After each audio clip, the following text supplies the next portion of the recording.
All right, last lecture of this semester, Unit 6. We're talking about adding people to the mix to our new venture, whether it's hiring some people, getting a board of directors. Mostly this focuses on hiring and creating that company culture and what is entailed with leadership and all those good things. Sorry, I'm at work, so phone is ringing. So the first thing you have to think about with a new venture team is what exactly is included, right? The group of founders, key employees, advisors. A lot of things go into kind of what people are needed to run a successful firm. Usually it doesn't happen all at once, right? I can't afford to hire a whole bunch of people. You may be the new venture team for quite some time, right? If you can't afford to hire someone, if you're not ready to hire someone, if you haven't found the right person, then you may be the whole of the new venture team. And so you're cleaning and strategizing and marketing and all those good things. So it also involves more than paid employees. Could be a board of directors, like I mentioned, board of advisors, professionals like your accountant, your lawyer, things like that. These all roll up to what you need to run your business. But we'll spend quite a bit of time on talking about hiring employees. Sorry, it's my afternoon nap time, I guess. Anyway, something that you might have heard before or that you'll hear mentioned as you get ready to start your business or you're in the early stages of starting a business is the liability of newness. So, we've looked at the failure statistics. While it may not scare us, the reality of it is that a lot of new businesses don't stay around for a long time. They don't work out for a lot of different reasons, and it's not always that, you close and lose everything. But for some reason or another, you may not be in business for very long. And so this liability of newness makes it difficult for people because it's hard for them to adjust fast enough to new roles because growth or change happens so fast, change one way or the other. You don't have this track record of success, so you don't have that to build upon. Assembling this talented, experienced management team is really important to overcome that, and liability newness may make that difficult. If I'm looking at, thinking about where you're going to get a job when you get out of college, is if you're looking at two different places and one has been around for a long time and is going to be open next year, it's going to allow you to grow your business. It's going to allow you to grow your career versus, I'm going to get involved in a startup and I'm not sure, if it's going to work. You might choose the established business over the other because you don't have to worry about that. You can see a track record of success. So something to think about. Something that I've had other classes do, I didn't have you include this time, but a skills profile can be really beneficial. Like, who should I hire and what roles do I need and who's filling those roles, especially if you have a smaller team. Again, if we think back to the podcasts that we listened to, if you listen to Dating Ring, or specifically Dating Ring, they talk a little bit about how they fill roles, right? They have really just 3 people that work for them. A fourth one is a family member, a boyfriend. And so they probably really had to think about how they're going to cover their bases. When they talked about Gimlet in the burnout episode, and they were really thinking about, how they needed another person and how that wasn't going to happen. And so maybe they needed to go back to this skills profile and think about, maybe the way they had things divided or who was covering what or how that was working wasn't making sense anymore.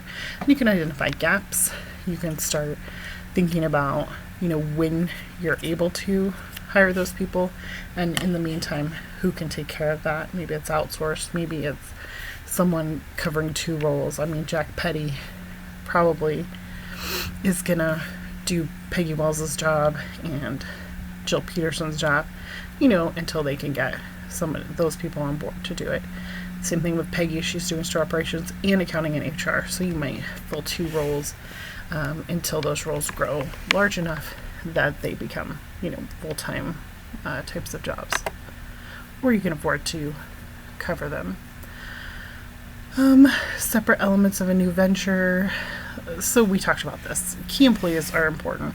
Founder or founders of a venture are important, but other people, we talked about lenders and investors and how they can be a really key part of your team. So you need to vet them and make sure they're a good fit, not just take money from anyone that offers it necessarily, but finding lenders, investors that are going to, be contributing to your success, other professionals, advisors or directors, things like that. Founder or the founders are the ones that are going to have significant impact on shaping the new venture. Obviously, if you're the founder of this business, you have the strategy and the vision that's going to make things happen and come alive. Generally, 50 to 7% of new ventures are started by more than one individual. You see that a lot of times, whether it's that you need more capital or more resources or different types of knowledge. You can see that half to more than half are started by more than one founder. It isn't really known whether that makes a difference in your ability to be successful.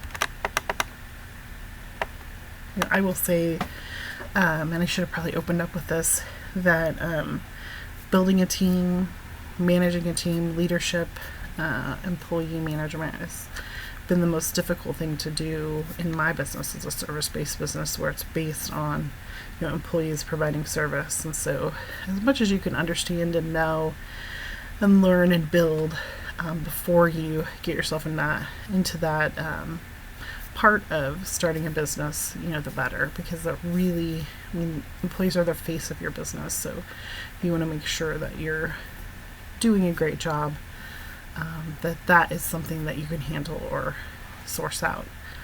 Building a team, 80% of employee turnover is caused by bad hiring decision. What does that mean exactly, right? I'm hearing your description rather than having you demonstrate your abilities to do what I'm looking for.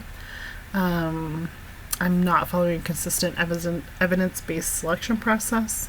When I'm doing the interviews or evaluating the people that I've met, the resumes and so forth.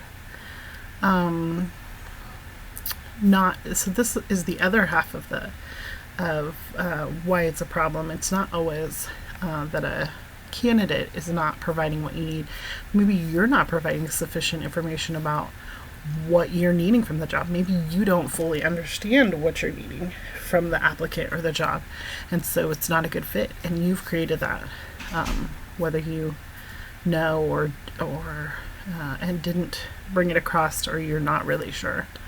I can say we've ran into that several times. We really struggle with our front desk. Is it a manager? Is it a transactional type thing? Is it a really friendly concierge type? What is it? How high level is it?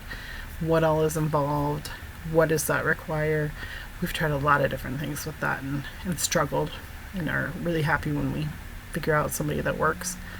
Succumbing to pressure to fill a job quickly. This will happen all the time, especially in the day and age we're in right now, right, where there's seemingly more jobs than interested applicants. You're just going to want to get a warm body sometimes, and sometimes you're going to hire somebody isn't going to be long term, and they're not going to last. They're not going to go well, and so you might consciously make that decision, or you might subconsciously ignore the red flags to fill a position. Failing to check candidates' references. It's always important to check references. We'll talk about that a little bit more. So how do this sounds daunting, right? There's going to be a lot of issues and reasons why I can't get the best person hired. So how do I do it? Commit to hire the best talent. Make sure that you're going into this process looking for the best. Sometimes it can be intimidating if you're looking at someone that's maybe more qualified, especially early on, to do this than you are. Like, is that someone you want to bring on? Will that be a good fit? Elevating recruiting to a strategic position. I mean, it takes a lot of time. So if you're the owner and you have 500,000 other things to do, you have to prioritize. And so making sure you pull this to the top, right? That you make it, give it the importance it needs, not delegate this to someone that maybe isn't qualified to make these decisions. Make sure you're treating it importantly.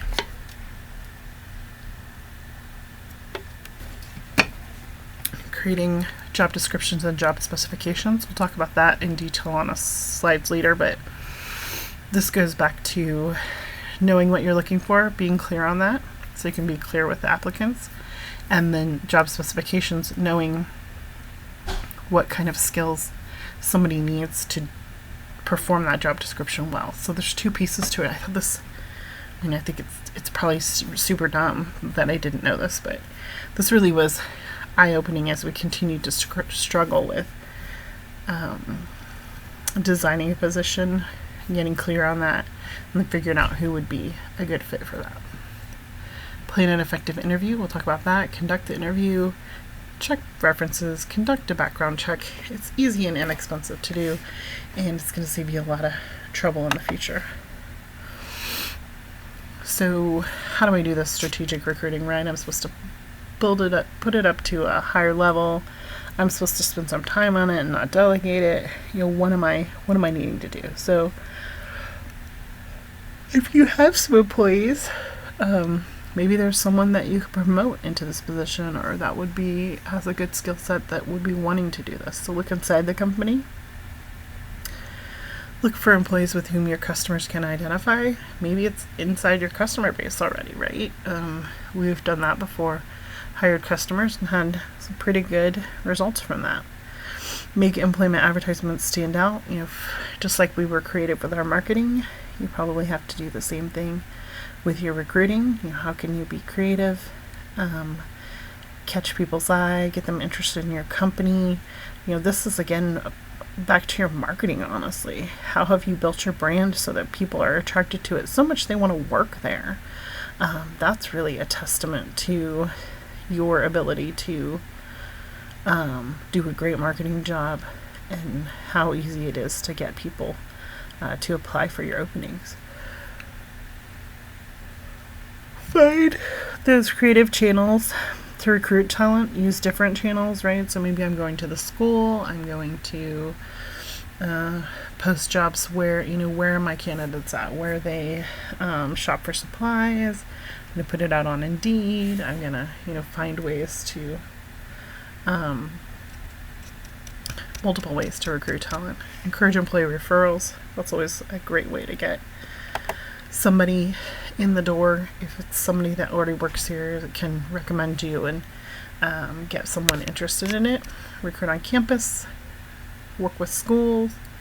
Are there other creative targets? I mean, when you're recruiting, you're essentially building an additional marketing campaign, right? Where I'm being creative, defining my target market, going out there and getting interest, and then getting people to come in so I can pay them to work at my company.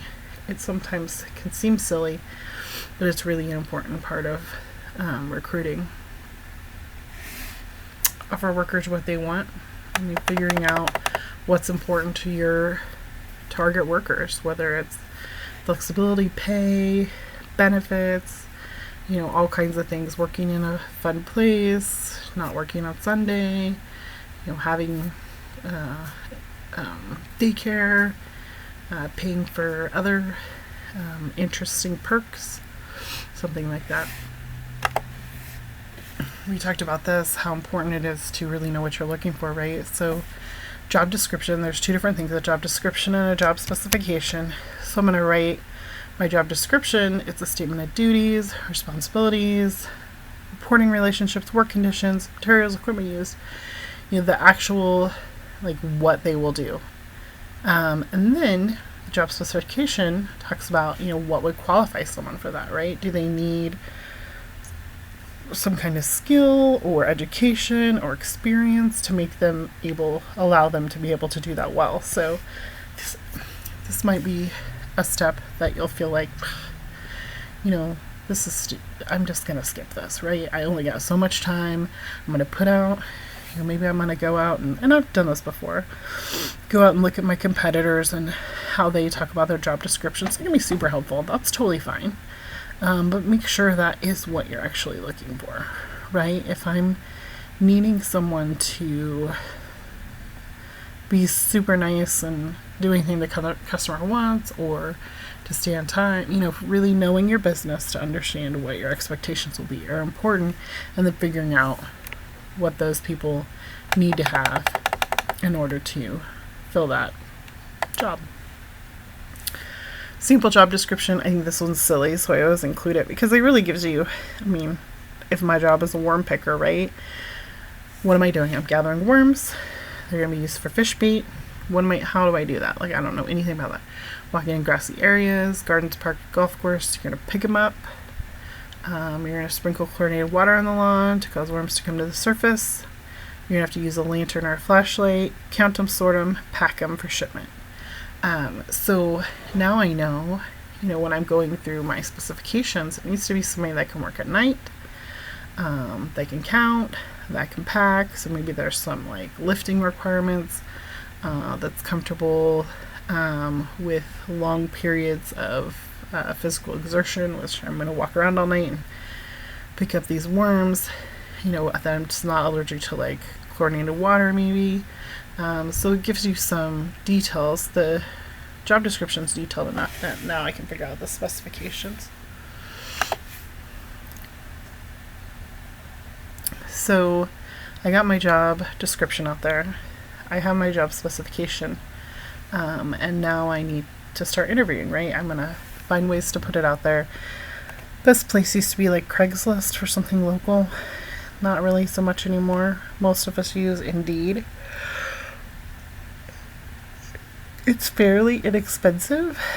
Some of the things, when we were kind of in between, I'm old enough to remember looking in the newspaper on Sundays for jobs. Not a thing, I don't think, anymore. But in the transition of that, they kind of partnered with Monster back then, and so you'd have to pay. It was if I'm hiring for a $10 an hour job back then, a $15 an hour job now, I can't afford to spend $1,000 posting my job. And so you'll have to, as a small business, find creative ways to get your job out there. Obviously, you can do it on Facebook. Oh, sorry. I haven't had a ton of luck with that. But Indeed's fairly reasonably priced. You can do it, I think, free.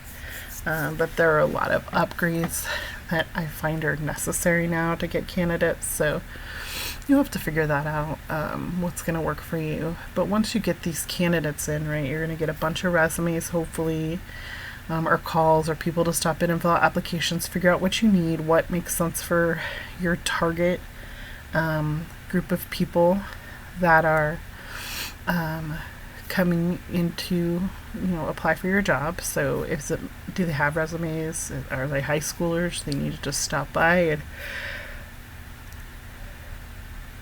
Sorry, pretty yawny today.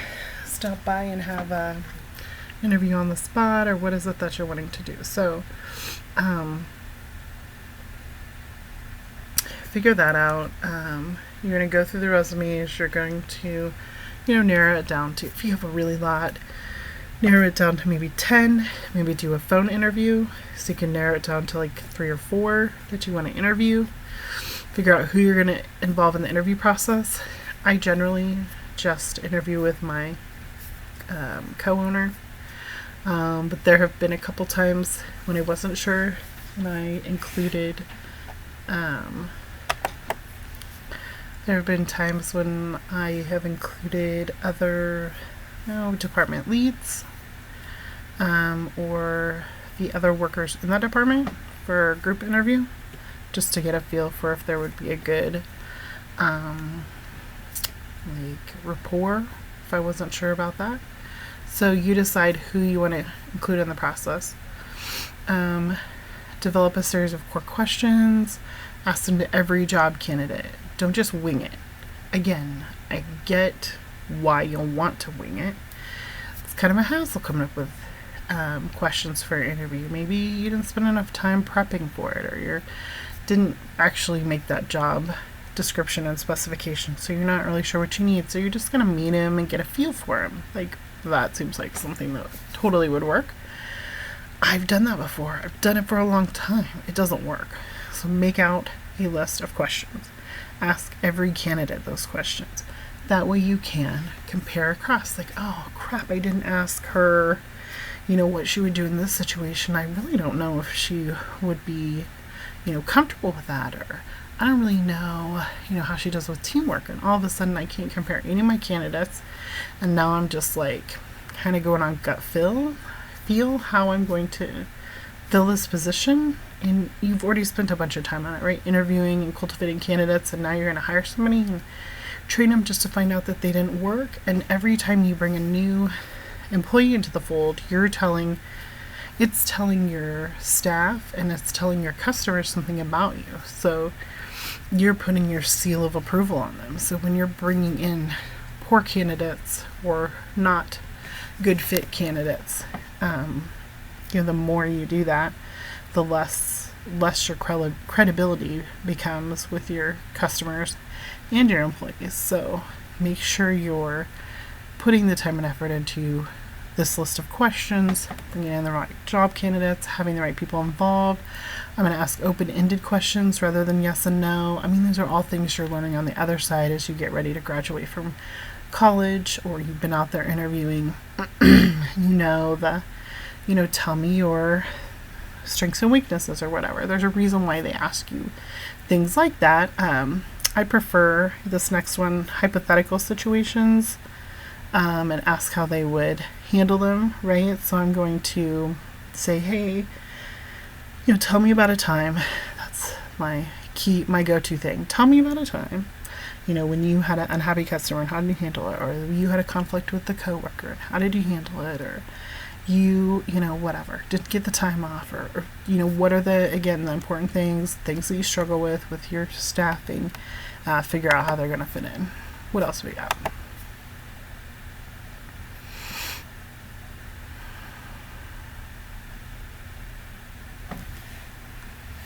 A little pause there. Probe for examples, maybe ask questions about their work history, ask them about successes or failures and how they dealt with them. Maybe go on a non-interview setting that allows you to observe, if you've gone on interviews for an aircraft company or Coke or something like that, they probably take you to lunch. That's a reason. They just want to see how you interact, what your personality is like, things like that. So don't assume that's social. That's part of the interview. Maybe you'll want to do something like that. Break the ice. Everybody's nervous in an interview. Maybe you even are giving the interview. I know I am sometimes, or just not on my game. So break the ice. Make sure you're not asking questions you shouldn't in this part. This is where my co-owner sometimes gets in trouble. Oh, hey, where are you from? You got kids at home? Oh, you live on the east side? Okay. Did you go to school there? I've asked like 6 illegal questions now. You can't ask how old they are, if they have kids, where they live. I now know things that can allow me to, make wrong decisions. Allow me to be, either racist or ageist or different types of things like that when I'm making my decision for employment. And so you can't ask those kind of questions. You can ask them differently, right? So sometimes I don't want to ask, but it would be nice if I could ask, have you ever been on unemployment or workers' comp or something like that? You can't ask about workers' comp. And so, have you had a work-related injury? Can't ask about that. But maybe you can ask, when was the last time you were late for work? You can ask stuff like that. when so if I'm asking about their family or if they have kids at home or whatever, a lot of times what I'm trying to get down to is, would travel be a problem? Would working after 3 be a problem? Would, those types of things. So ask the questions you're really trying to ask, and not social questions to kind of bat around what you're looking for, or else you'll get into situations. I can't even ask if you're a U.S. citizen. That kind of tricks people up sometimes. You can ask if they're legal to work in the United States, but you can't ask if they're a U.S. citizen. Again, you can't ask about their background, their ethnicity, things like that, because there are issues there. So make sure you understand what you can get into. Make sure during the break the ice session you're not because it's easy to think, I'll just have some small talk here and ask a bunch of stuff you're not supposed to. Asking, where they went to school tells you, again, about their geography, ethnicity, age. Susie over there or whatever. Can't do those things. Ask questions. You're get into the questions. Make sure you're listening more than you're talking. 25-75 rule. Keep it respectful. Keep it legal. And then spend a little time selling the candidate on your company. And the best candidates are going to have a lot of options, especially now.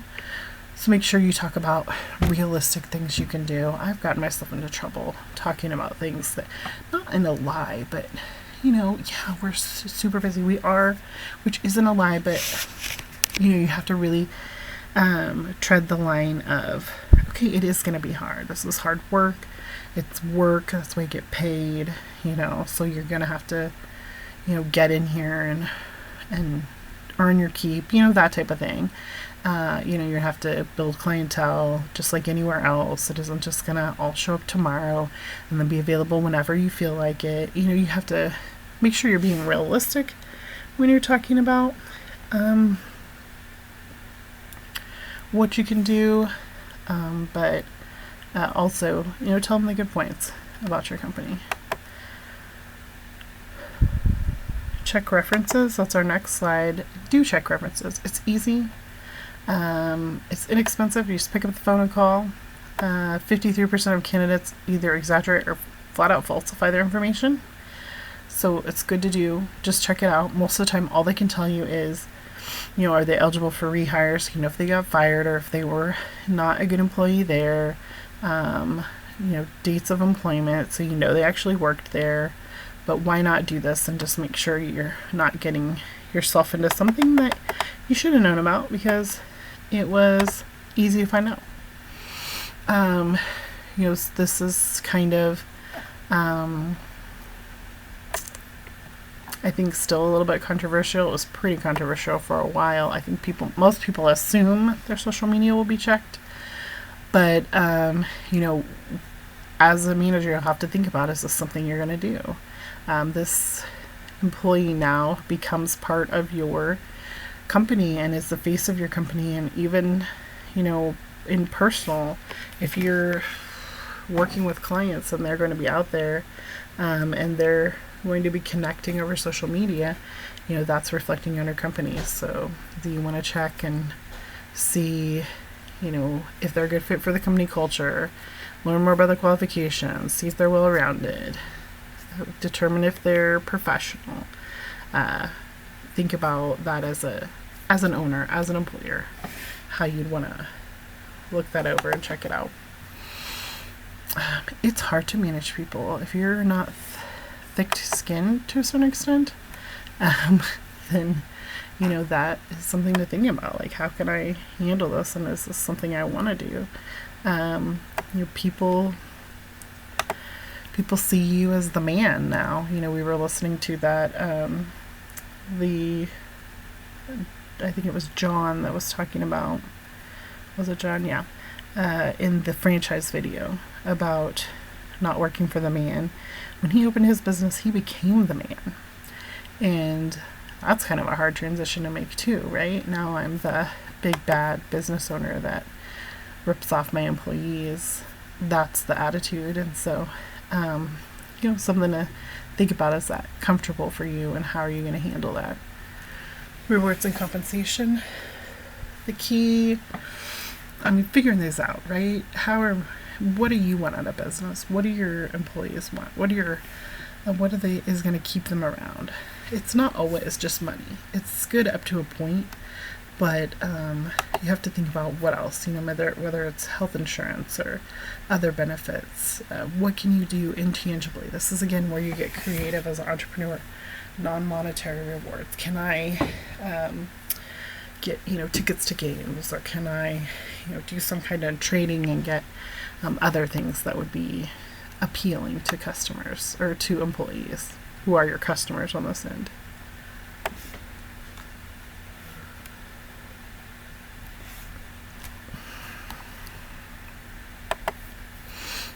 Talk a little bit about leadership. This is, again, part of maintaining a team. You're going to add those right employees. You're going to help them improve their skills. You're going to create a company culture that allows you to retain these employees. And then part of what you might think about as a leader is what you're going to do when you move on. Like, maybe you want your business to go on after you're done with it, and maybe you're cultivating a team that can do that, and you could create more of a passive income type of situation. If you've thought about leaders or managers you've had in the past that have been effective and have been, someone that you would say, hey, that was a good boss or a good leader, there's probably a lot of characteristics you think of, things to think about. Create values and beliefs. Make sure you're the one that's up there pursuing them, championing for them, being the example. Culture of ethics. You need to be the person that's putting the strategic plan out there, that's creating the competitive advantage, has the vision. You're respecting, supporting, setting an example for your employees, building credibility, being transparent is the big thing now, or authentic. Focusing your employees towards the goal, providing resources they need to achieve, communicating, valuing, celebrating. You're the one willing to take risks. Don't expect them to take a risk if you're not. Maintaining a sense of humor can be a tough take. Motivation, training, freedom to achieve goals, developing other leadership talent, keeping your eyes on the horizon, going for change even when it's difficult. I will tell you, we moved over Labor Day, expanded our footprint by about 1,000 square feet, added staff, lost a bunch of staff. It was really hard. Moving for what I thought was going to be a great change for everyone and growth, and it was needed. We needed a larger space, or else we were just gonna, I felt like shrink up and die. It was necessary change, and it was good change. But any kind of change can be difficult for employees, and it really caught me off guard how difficult that was. So something to think about as a leader. How can you stick with it, champion it, even when you're the only one that thinks, it's the right thing to do. Company culture, distinctive, unwritten, informal. This is just how it is right at work, right? The style of the organization and relationships, attitudes, the way we do things around here with quote marks. This is so important, how people get along, how people motivate, push each other to be better, be more effective, as you grow and bring on different teams and different groups and different mixes of people. I see this even in, my classes each semester. Different mixes of people bring on different results and different attitudes as a group. And so you'll want to figure out how to shape that as much as you can, because if you can't, if you let it shape itself, it's probably not going to be what you intend it to be. So, what's positive culture? Sense of purpose, sense of fun. People want to be accomplishing something. As much as you think, they're lazy and they just sit around and they don't do anything, they want to be proud of where they work and accomplish something. And so how can you make that possible? Get them on board and allow that to happen. Being involved, having integrity, having a diverse team, a learning environment, so everybody feels like they're contributing. And shaping this intentionally is very important when you work with your company culture. Drivers of employee engagement, they look at quality of life. I mean, there's things that affect your company culture and your employees that you don't have any control over. I mean, it can be things outside of the business. I mean, we've even thought about, how can we help them learn more about their finances, or work with their daycare, or things like that, so that we can, figure out how to make things work better for them, so work is easier for them. So figuring out all these engagement drivers, it's not just pay and benefits. There's a lot of things that lead to that, and so figuring out how to make that all work so that you end up with a great team. Again, like I mentioned, this is a really hard part of running a business. This isn't your comfort zone. Some people probably said that during the accounting part. Some people said that during the marketing part. This has been my Achilles heel. I think that I just need to work more through these pieces and see how you can put it together even better. Sorry, one of my employees just walked in. I think that I just like people too much, and so I feel personally bad if somebody leaves, if somebody doesn't like something I say, and so I really put way too much feelings, or just less. I need to spend more time on my business sense in this as well. So just figuring out what you're good at as we've completed all the units now, and maybe identifying some areas that you might need to spend some more time in. Maybe it's this, maybe it was one of the other areas. Maybe you've decided it's not for you. Maybe it sounds kind of cool now and you want to start looking for ideas. I hope going through all these units has at least shed some light on what it's like to be an entrepreneur. I am always available by email. I'm not good at checking my WSU one, but Jessica@freshspawichita.com is my work email, and I'm happy to address any specific questions about your business, or what it's like to run my business, or anything else you might have questions about. I have mentored a lot of people deciding if they want to get into business, or getting a business open, or just working through an idea to decide if they want to do something later on. So I'm happy to answer any questions and put you on the right track, or refer you to somebody that can. So I appreciate you watching this last lecture. Let me know if you need some additional time to complete the group project. If you've listened this long, then I think you've earned it. And I know this came out a little bit later than I was expecting, so I can afford you some extra days if you need. Just get in touch and let me know. Thanks for listening.